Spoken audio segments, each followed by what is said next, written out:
Hello Devika. മുരളേട്ടാ, Nandu അവിടെ ഉണ്ടോ? ഇങ്ങോട്ട് വന്നില്ലല്ലോ. വിളിച്ചിട്ട് ഫോൺ എടുക്കുന്നില്ലല്ലോ. എന്താ കാര്യം? എന്തെങ്കിലും അത്യാവശ്യമാണോ?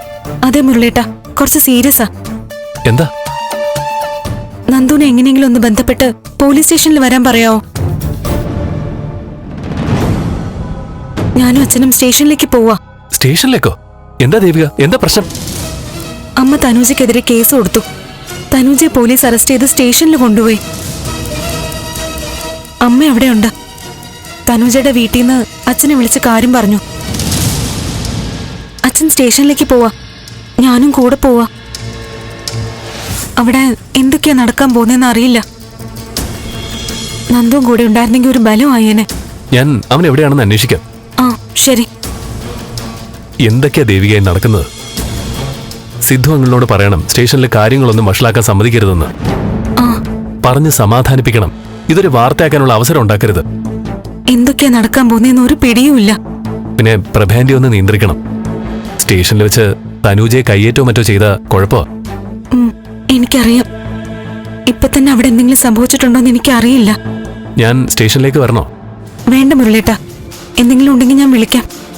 ശരി, ചെന്നിട്ട് വിളിച്ചാ മതി. എന്നാ ഞാൻ വെക്കട്ടെ.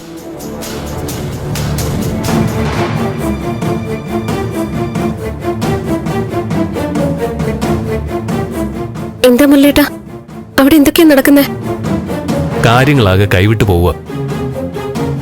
ഞാൻ നന്ദനോട് പറഞ്ഞത് സൂചി കൊണ്ടെടുക്കേണ്ടത് തൂമ്പ കൊണ്ടെടുക്കാൻ നോക്കരുതെന്ന്. പ്രഭ ആന്റി തനൂജയെ അറസ്റ്റ് ചെയ്യിപ്പിച്ചു. ഇനി കേസും ജയിലും ഒക്കെ ആവാൻ പോകുന്നത്.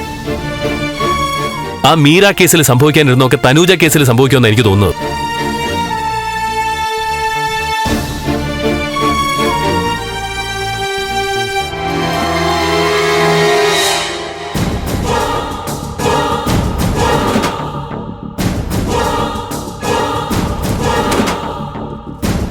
സാർ എന്തെങ്കിലും എഴുതി പിടിപ്പിച്ചിട്ട് ഞാൻ അതിൽ ഒപ്പിടണമെന്ന് പറഞ്ഞ കാര്യം നടക്കുമോ സാറേ? മൊഴിയിൽ സാർ എഴുതി പിടിപ്പിച്ചതൊന്നും സമ്മതിച്ചു തരാൻ പറ്റില്ല. നോക്ക്, ഇനി എന്റെ സ്വഭാവം മാറും. മൊഴിയെടുക്കലും ചോദ്യം ചെയ്യലും നീ ചിലപ്പോ താങ്ങിന്ന് വരില്ല. ആയിക്കോട്ടെ സാറേ. എന്റെ അച്ഛൻ ഇത്രയും ക്രൂരത എന്നോട് കാണിക്കാമെങ്കിൽ പോലീസിന്റെ ഇടിയൊക്കെ നിസ്സാരമായിട്ടേ കരുതും. ലോക്കപ്പ് മർദ്ദനമാണെങ്കിൽ അങ്ങനെ. ഞാൻ റെഡിയാ.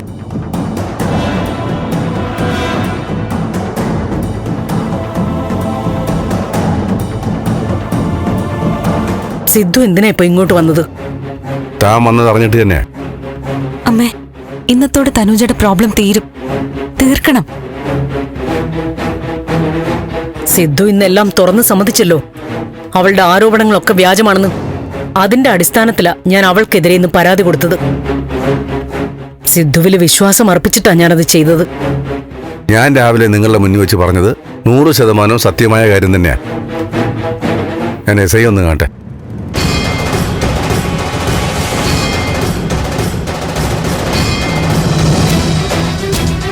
ഫ്ലവേഴ്സ് സ്മാർട്ട് ഷോ ശനി ഞായർ ദിവസങ്ങളിൽ രാത്രി 9:30 ഫ്ലവേഴ്സിൽ.